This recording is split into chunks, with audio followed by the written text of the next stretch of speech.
بتلمدو عذاب قبل السبات أكلوا مقدعتي كسب هيوت واقع كم زخفلو زفلت يوم يكون برك كاب هاجر إنجليز استسمع حديث أبصاب كم زملاختهم عبر سكتما تجراي كتما مغلق زركب عذاب أب تريت خبابي زجور وزلو عزر ربي عبر كتو زملكت أبصاب وصلوا حجنا لنا عبالات بنايتي أرمي 7 زفلت عبر السودان زركب عطق TDF سلطنا DDR كم زجمرو زملكت زيناون وصلوا قدما مصر ኢትዮጵያ አብይ አህመድ ንርሰ ከተማ አዲስ አበባ ኮሚሽነር ፖሊስ ዝኸውን ጀነራል ሰራዊት ምክልኻል መዚዘሎም በዛዕባ እዚ አዘራራቢ ሽሞት እቲ ቀድማ ሚኒስትርን እቲ ጀነራልን ዝምልከት ሓበሬታውን ሒዝናለና ሱዳን አሜሪካ አንጻርቶም እስላማውያን ዕጡቃት ድሕሪ ዝአወጀቶ እገዳም አርኤስኤፍን ኣብ ዝርዝር ራዕዲ ከተመዝግቦም ጻውዒት አቅሪበላ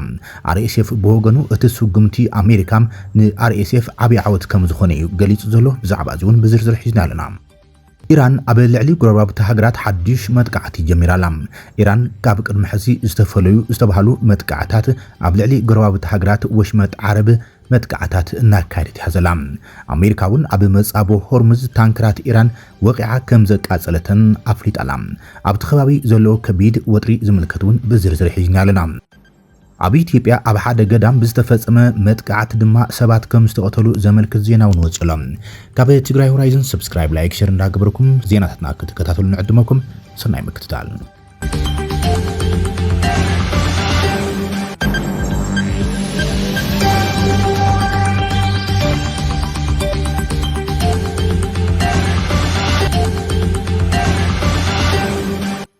ኣብ ኢትዮጵያ ካልእቲ ዝዓበየት ከተማ መቐለ ዝርከቡ ከም ኣዛብ ዝኣመሰሉም ኣብ ከተማታት ዝርከቡ እንስሳት ዘገዳም ኣብ ዓመት ልዕሊ 1000 ቶን ብኽለት ልቀት ካርቦን ብምክልኻል ሻምፒዮን ኣከባቢ ኮይኖም ከም ዝተቐልቀሉም ብዩኒቨርሲቲ ሼፊልድ ዓዲ እንግሊዝ ዝምራሕ ሓዱሽ መጽናዕቲ ዕላው ገይሮሎም እዞም ሃደንቲ እንስሳታት ኣብ ወሰን ጽርግያ ዝድርቦይን ንምብስባስ ዝተቃልዑን ጉሓፋት ስጋ ብምጋብ ስነ ህይወት እታ ከተማ ኣብ ምምዛን መተካእታ ዘይብሉ ተራም ይጻውቱ ከም ዘለው እቲ መጽናዕቲ ምልክተሎም ኣብታ ልዕሊ 660,000 ነበርቲ ዘለዋ ብቁልጥፍ ተዓብ ዘላ ከተማ ኢሉ ዝገለጻ እቲ ጸብጻብ በብዓመቱ ልዕሊ 1 ሚልዮን ደርሆ ኣጣልን ኣባጊዕን ንምግቢ ገዛ ይሕረዶም ክልተ ሲሶ ካብዞም ዝሕረዱ እንስሳታት ዘይብላዕ ስጋ ኣብ ወሰን ጽርግያ ወይ ድማ ኣብ ካልኦት ክፉታት ቦታታት እዮም ዝድርበዮም ብመሰረት እቲ መጽናዕቲ መላእታ ከተማ ኣብ ዓመት ልዕሊ 1.4 ሚልዮን ሜትሪክ ቶን ንጉሓፍ ስጋ እትፈጥር ኮይና እዚ ድማ ምስ ጠቕላላ ክብደት 30,000 ህያዋን ኣባጊዕ ዝመጣጠንዮም ነዚ ክእከብ ሕማም ከስፋሕፍሕን ጨና ከባቢ ክብክልን ዝኽእል እምባታት ጉሓፍ ኣብ ምጽራይ ኣዛብን ሃደንቲ ጉሓፍ ዝኾኑ ከምኒ ኣሞራታት ዝኣመሰሉ እንስሳት ኣብ ብኽለት ከባቢ ምክልኻልን ምውጋድን ጉሓፍ ልዑል ኣበርክቶ ይገብሩ ከም ዘሎም እቲ መጽናዕቲ ምልክተሎም እዚ መስርሕ ምጉሓፍ ተፈጥሮኣዊ ጉሓፍ ድማ ነታ ከተማ ኣብ ዓመት ልዕሊ $100,000 ካብ ወጻኢታት ምሕደራዊ ጉሓፍ ዘድሕና ይብል ብተወሳኺ ብስንኪ ምውህላል ጉሓፍ ክመጽእ ዝኽእል ሓደጋታት ጥዕናን ጽሬት ከባቢን ብዓብኡ ዝንክዮም ኣብ ዩኒቨርሲቲ ሼፊልድ ኣብ ዝርከብ ቤት ትምህርቲ ባዮሳይንስ ተመራማርን መራሕን ደራስን መራሒ እቲ መጽናዕቲ ዶክተር ግደይ ይርጋም ኣብ መላእ ዓለም ዝርከባ ከተማታት ብስንኪ ምሕደራዊ ጉሓፍን ሸቶታት ለውጢ ክሊማን ኣዝየን ጉድህታት ኣብ ዝገጥማሉ ዘለዋ እዋን እዞም እንስሳት ዘገዳም ንሓደጋ ከቢድ ጸገማት ጽሬት ብምንካይ ኣገዳሲ ኣገልግሎት ስነ ህይወት ይህቡ እዮም ዘለዉ ኢልዎም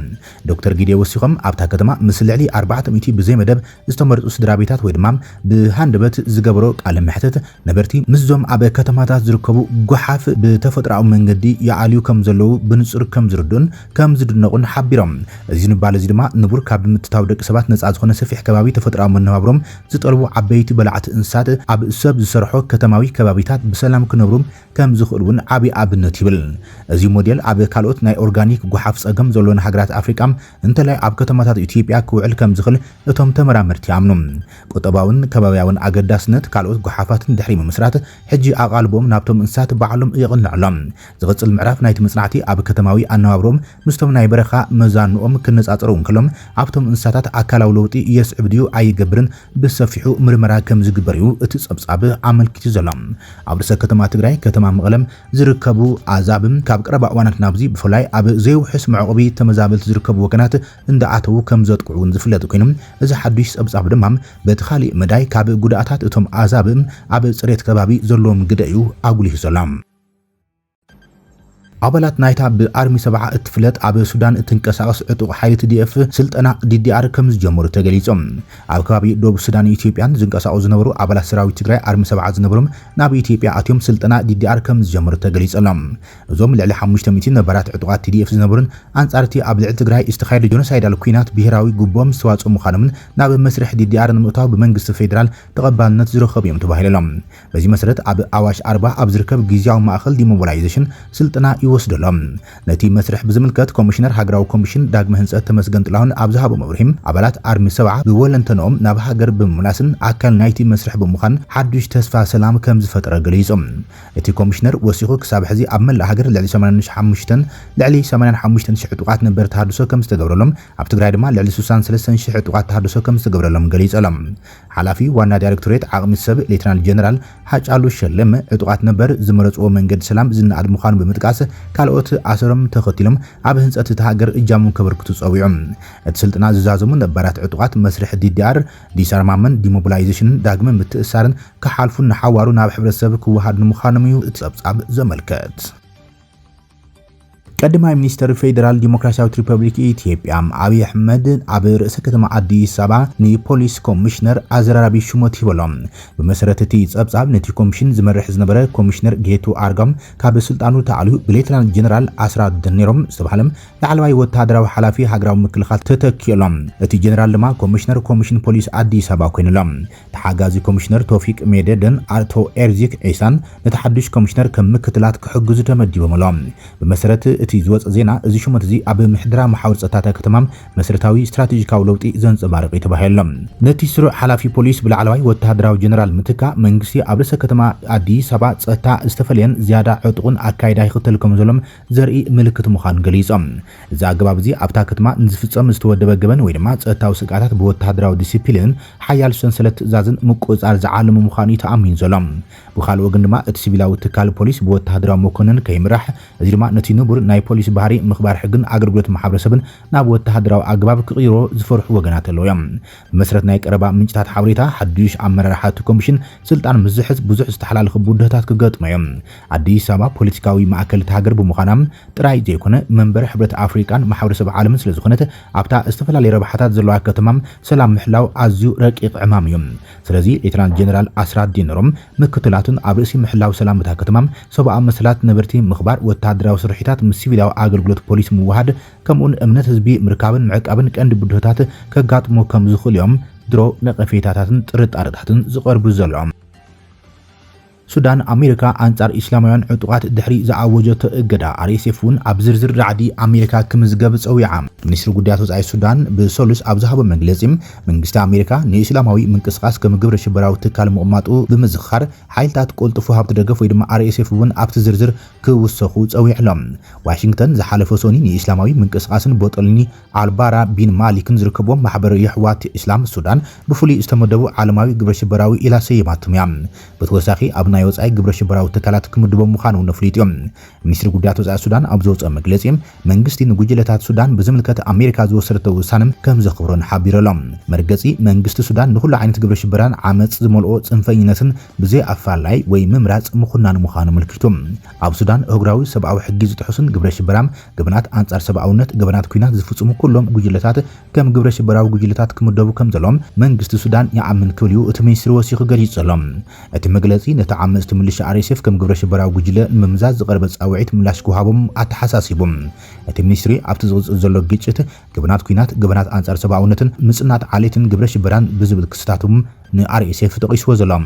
ሚኒስትሪ ጉዳያት ወጻኢ ሱዳን መንግስቲ ሃገራዊ ድሕነት ምርግጋዕ ንምሕላው ዘለዎ ተወፋይነት ኣስሚሩሎም ኩሉ ኣድላይ ስጉምታት ብመሰረት ሃገራዊ ሕግን ብመሰረት እግራዊ ግዴታትን ምቕላስ ግብረ ሽበራን አንጻር ዓመጽቲ ጽንፈኝነትን ስጉምታት ክወስድ ምዃኑ እዩ ኣፍሊጡ ዘሎም ፍሉይ ልኡኽ ኣሜሪካ ኣብ ጉዳያት ኣፍሪቃን ዓረብን ማሳድ ቡሎስ ነቲ ስጉም ትጽዒቡ ኣብ ዘርጉ ሓበሬታ ኢስላማዊ ሓለዋ ሰብራ ኢራን ምስ ብርጌድ አልባራ ቢን ማሊክ BBMB ኣብ ልዕሊ ሲቪላት ንዝፍጸም ዘስካሕግሕ ገሰት ተሓታት ዝኾነ ጉጅለ ኣሕዋት ሕወሓት ኣስላም ሱዳን ዝተኣሳሰሩ ዕጡቋት ኣሰልጢኑን ደጊፉን ብምባል ኣመልኪቶሎም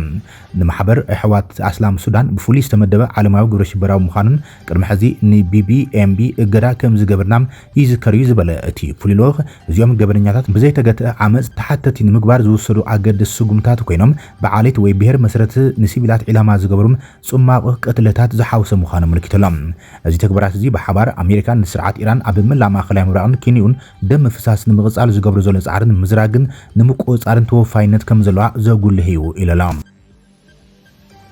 ኢራን ኣብ ልዕሊ ጎረባብቲ ሃገራት ሓዱሽ መጥቃዕቲ ጀሚራላ ኢራን መበል 35 ማዕበላዊ ስርሒታት ከም ዝጀመረት ዘፍለጠት ኮይና ኳታር ናብ ኣስተተኮሰት ወንጫፊ ከም ዝዓገተት ገሊጻ ስዑድ ዓረብ ድማ ናብ ወታደራዊ ማዓስከር ኣይራ ዝዓልሙ ሚሳይላት ከምኡን ነቲ ዓብዪ ዕደና ነዳዲኣ ዒላማ ዝገብሩ ድሮናት ከም ዘውደቕ ተፍሊጣላ ሕብራት ኢሚራት ዓረብ ሎሚ ረቡዕ ንግሆ ንማዕበል ሚሳይላት ምላሽ ትህብ ከም ዘላን ባሕሬን ድማ ነበርቲ ውሑስ መዕቆቢ ክደልዩዋ ጠንቂቓ ኢራን ኣብ ኩዌት ዝርከቡ ወታደራዊ ትካላትን መደበራት ኣሜሪካን ከም ዘጥቅዕት ክትገልጽ እንከላ ክልቲአን ሃገራት ግን ነቲ ኩነታት ኣይረጋገጻን ኣሜሪካ ኢራናውያን ኣብ መጻብ ሆርሙዝ ነታዊ ከይቀብሩ ስክፍታ ከም ዘለዋ ዝፍለጥ ኮይኖም ኣብ ጥቃት ወሳኒ መሕለፊ ማይ ንዝነበራ 16 ነተውክቲ ዘንጽፋ ዝነበራ መራኽብ እውን ኣጥቂዓላ ኣሜሪካ ኣብቲ ሓሙሻይ ክፋል ነዳድ ዓለም ዝሓልፈሉ መጻብ ሆርሙዝ ዝንቀሳቐሳ ዝነበራ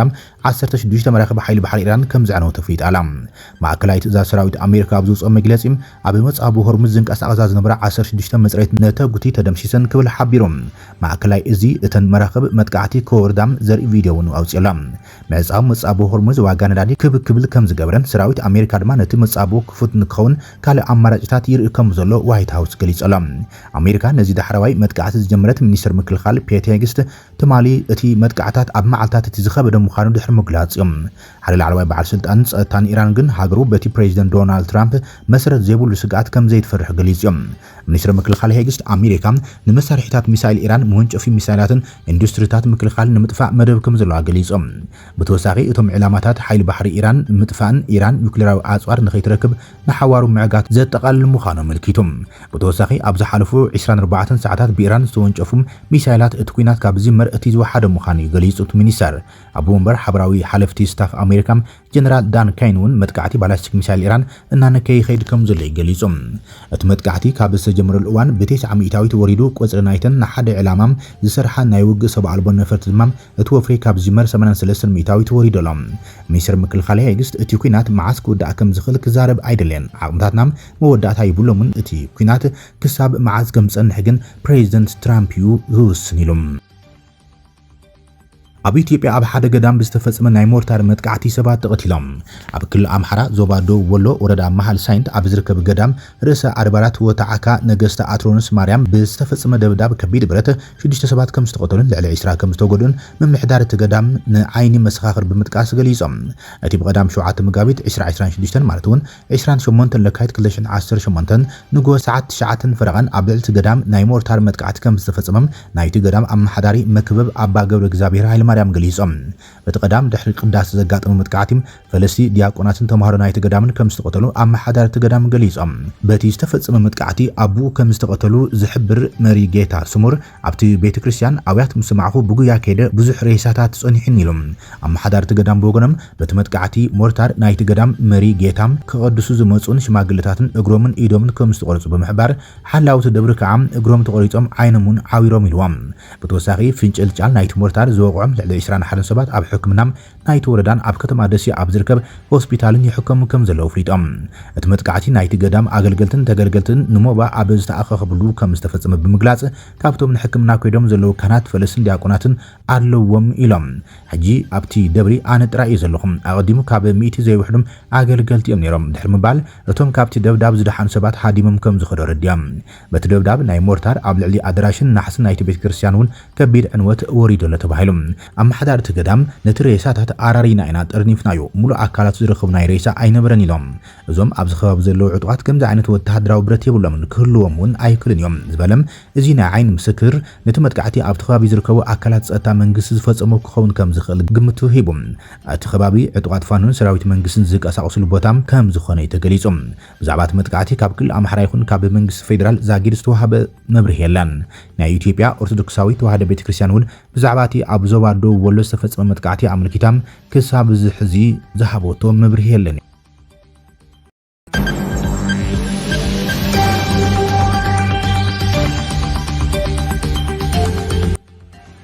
ክብራትን ፍትዋትን ተኸታተልቲ ዜናታትና ናይ ሰዓት ዝብልናይ መሓደሽቲ ምዕባለታትን ዋናዊ ዜናታትን ኣብዚ ዛዚምና ኣለና ነቲ ሰናይ ምክትታለኹም ንመስግን ሰላም